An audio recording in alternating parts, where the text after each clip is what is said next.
Have you heard of a little thing called Discord? Well, if you haven't, let me inform you. Discord is an amazing app where you can interact with gaming communities and content creators such as myself more directly. It's an app that is just great for community building. I'm one of the owners of a Kingdom Hearts Discord server called The Union. We've been growing rapidly lately and are a little over halfway to 1,000 members. Thank you guys for that. If you don't have an account, it takes like less than a minute to make one, so create an account and join the Union Discord server today to get a chance to talk to some of the members of the community and its creators as well. I really look forward to seeing you guys there. Now let's get on with the video.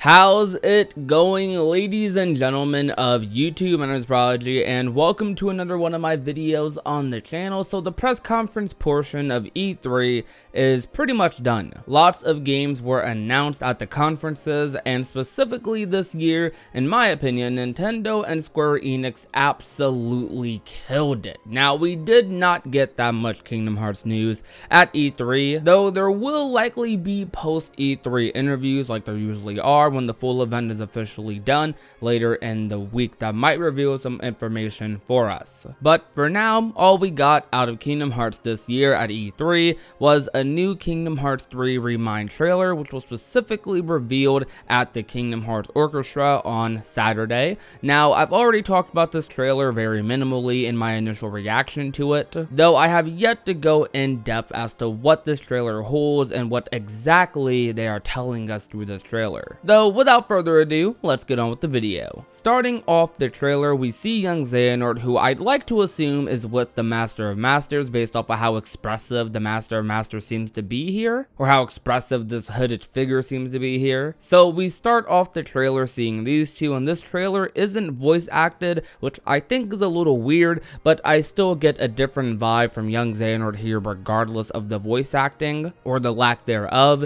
Usually he comes off as very cocky and ready for an argument, but this time he seems a lot more calm and just has a different vibe about him. He's talking to this hooded figure as if they've met before, which is very peculiar because if this is the Master of Masters, I'm very surprised that young Xehanort knows who he is for one, or maybe the Master of Masters is someone who's known throughout all of like Keyblade wielding time, but rather I'm more surprised that he's speaking to him so casually. This seems like a young Xehanort more similar to the one we've seen in the chess games and many cutscenes throughout Kingdom Hearts 3. For starters, he has the silver eyes and he points out that the coat wards off darkness as if it was his first time using the coat. The person who we're just going to call the Master of Master until further proof says otherwise even says in response to the thing about the coat, "Told ya," which is a very Master of Master things to do, which is also very interesting to say the least because at this point I'm getting major teacher slash student vibes here. Next, the Master says, "So how'd it go, the world tour?" Which is crazy because that means that this is in fact a similar Xehanort to the one who was in the chess game. Because in Secret Report number 2 of Kingdom Hearts 3, who was written by Xehanort, it says, "Some days have passed since I set off on my journey to prepare for the Mark of Mastery examination.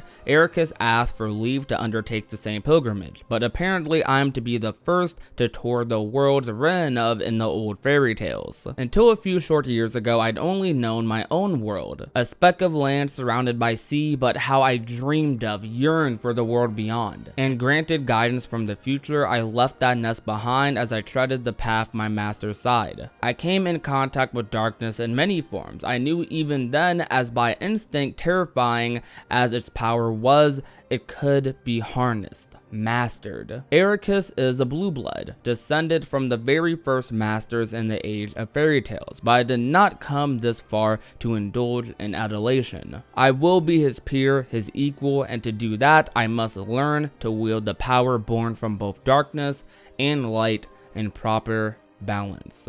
Xehanort. Secret Report number 2. So that is the whole secret report, and after reading that, we now know a couple of things about this scene. For one, this is the Markham Master exam for young Xehanort, which seems to be like this is a type of exam that's specific for him. Additionally, it seems like this is where young Xehanort officially realizes what his role is. As Xehanort says, I realized just how necessary I am, which will most likely be touched upon way more in the DLC itself. Additionally, from the gameplay, we got a deeper look into the new playable Roxas, Aqua, and Riku in their respective segments in Keyblade Graveyard, along with a deep look into the Oathkeeper Keyblade transformation. Now, I originally thought this was a Ultimate Weapon clone, but after further research, the Keyblades are completely different. Oathkeeper's Keyblade transformation does seem to not be a power form, magic form, or guard form transformation. It does seem to be the same type of Keyblade transformation that Ultimate form is, though this is a different Keyblade transformation altogether, after comparing the two side by side. So you'll likely get this Keyblade during the Roxas fight, or after the Roxas fight rather, and this will probably be a very suitable endgame Keyblade for people replaying the game. I don't have much to say about the other Keyblade wielders being playable, because I'm just happy about it. I'm very happy we'll be able to play multiple different ways in the Keyblade Graveyard to experience these fights, and it'll make Keyblade Graveyard a even more enjoyable world than it already is, and make these fights even more memorable. I did kind of predict this in a couple previous videos where I talked about how Nomura planned on expanding Keyblade Graveyard in the DLC, so I kind of expected something like this to happen. Not only is he expanding this from the gameplay standpoint,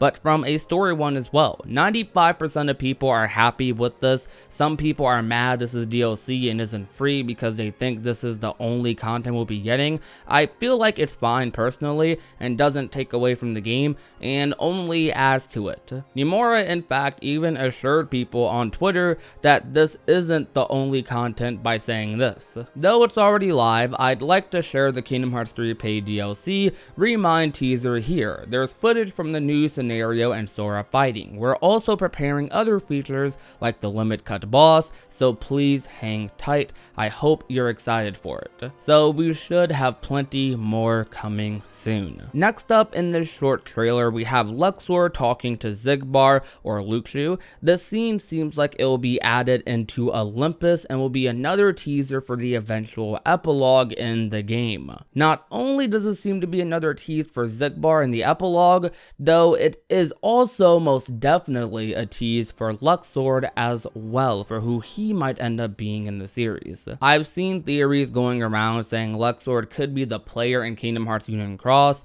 and a bunch of other crazy stuff. I won't spoil my own theory yet though. Those of you in the Discord and live streams already know what I think about the Luxord situation. I had a feeling throughout all of Kingdom Hearts 3 that they were setting up Luxord for something way bigger, and this scene is just going to add to that even more. Luxord has always been a very interesting character in my eyes, but overall though, this scene just kind of adds to my suspicions that I already had of him in the game. Now maybe they'll expand upon this in the secret episode of Kingdom Hearts 3 ReMIND that is rumored to come out, but for now it's just a tease and more info will probably come soon. After this, the trailer fades out and we get confirmation that Kingdom Hearts 3 ReMIND will be coming this winter, which I cannot wait. Now personally, although I want to see more info on Kingdom Hearts 3 ReMIND, I also kind of don't, and this may sound weird, at least for the story details, because I do feel like they went a little bit overboard with trailers when Kingdom Hearts 3 originally released,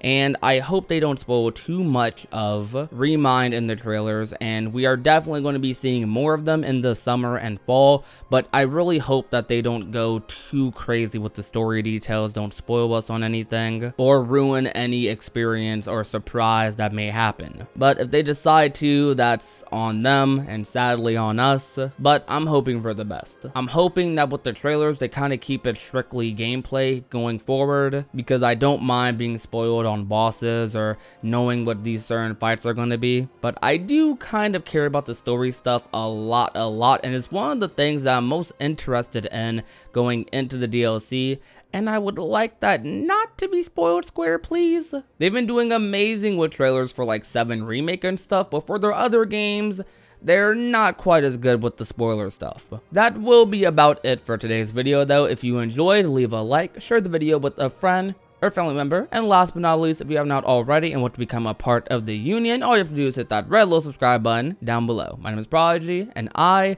will talk to you guys soon. Peace out.